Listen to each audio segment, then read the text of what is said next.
बोधगया के शांत शहर में जहां महान गौतम बुद्ध को बोधि वृक्ष के नीचे ज्ञान प्राप्त हुआ था, वहां अर्जुन नाम का एक जिज्ञासु और महत्वाकांक्षी युवक रहता था।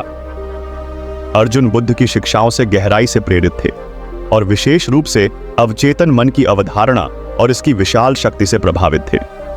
उनका मानना था कि अगर वह अपने अवचेतन मन की क्षमता को अनलॉक कर सकें तो वह अपना जीवन बदल सकते हैं और दूसरों को उनकी यात्रा में मदद कर सकते हैं।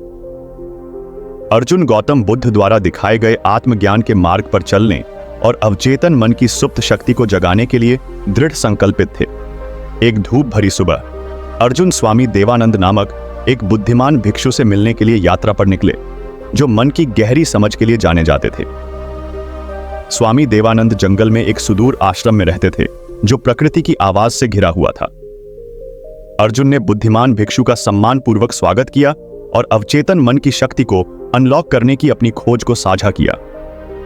सौम्य मुस्कान के साथ स्वामी देवानंद इस परिवर्तनकारी यात्रा में उनका मार्गदर्शन करने के लिए सहमत हुए।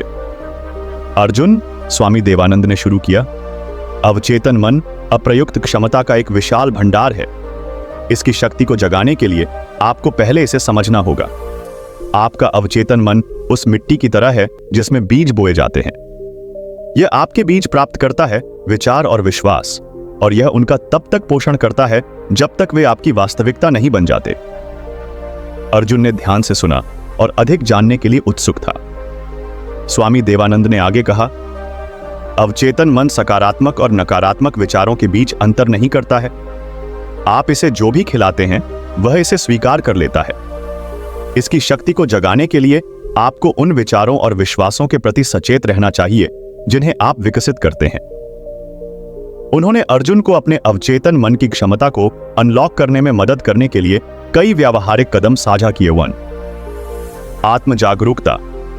स्वामी देवानंद ने सलाह दी, पहला कदम आत्म जागरूकता है। अपने विचारों और विश्वासों पर गौर करें। क्या वे आपके लक्ष्यों और मूल्यों के साथ संरेखित हैं? किसी भी नकारात्मक या सीमित विश्वास की पहचान करें जो आपको पीछे खींच रहा हो। 2. प्रतिज्ञान। स्वामी देवानंद ने समझाया, पुष्टि आपके अवचेतन मन को पुण्य प्रोग्राम करने के लिए शक्तिशाली उपकरण है। सकारात्मक वर्तमान काल वाले कथन बनाएं जो आपकी वांछित वास्तविकता को प्रतिबिंबित करें। नकारात्मक विश्वासों को सशक्त बनाने वाले विश्वासों से बदलने के लिए इन पुष्टिकरणों को प्रतिदिन दोहराएं। 3.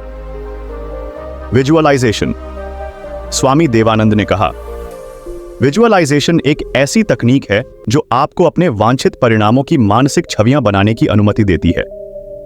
अपने लक्ष्यों को पहले ही हासिल कर लेने की स्पष्ट कल्पना करके आप अपने अवचेतन मन को उस चीज की स्पष्ट दृष्टि से प्रभावित करते हैं जिसे आप प्रकट करना चाहते हैं। 4. ध्यान। स्वामी देवानंद ने कहा, नियमित ध्यान चेतन मन को शांत कर सकता है और अवचेतन के लिए एक सीधा चैनल खोल सकता है। ध्यान के माध्यम से आप अपने गहरे स्व तक पहुंच सकते हैं और अपने अवचेतन मन को अधिक प्रभावी ढंग से प्रभावित कर सकते हैं। 5. कृतज्ञता। स्वामी देवानंद ने प्रोत्साहित किया, कृतज्ञता विकसित करें। अपने जीवन में आशीर्वाद के लिए आभार व्यक्त करने से आपका ध्यान सकारात्मकता और प्रचुरता पर केंद्रित हो जाता है। यह बदले में आपके अवचेतन मन को एक शक्तिशाली संदेश भेजता है। अर्जुन ने इन शिक्षाओं को अपनाया और अपना दैनिक अभ्यास शुरू किया। उन्होंने बोधि वृक्ष के नीचे ध्यान लगाया, सकारात्मक पुष्टि का अभ्यास किया, अपने लक्ष्यों की कल्पना की और अपने जीवन में आशीर्वाद के लिए आभार व्यक्त किया। समय के साथ उन्होंने अपने भीतर एक गहरा परिवर्तन देखा।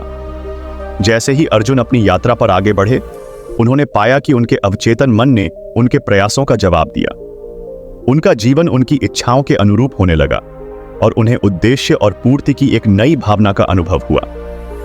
स्वामी देवानंद ने अर्जुन को याद दिलाया, आपके अवचेतन मन की शक्ति आपके द्वारा विकसित किए गए विचारों और विश्वासों का प्रतिबिंब है। सचेतनता और निरंतर अभ्यास के साथ आप अपनी वास्तविकता को आकार दे सकते हैं और एक ऐसा जीवन बना सकते हैं जो आपकी गहरी आकांक्षाओं के अनुरूप हो।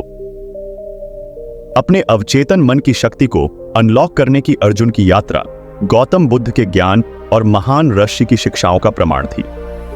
उन्होंने महसूस किया कि अपने विचारों और विश्वासों को वश में करके और उन्हें अपने लक्ष्यों और मूल्यों के साथ जोड़कर वह अपने भीतर छिपी क्षमता को जगा सकते हैं, जैसा कि बुद्ध ने बोधि वृक्ष के नीचे खोजा था।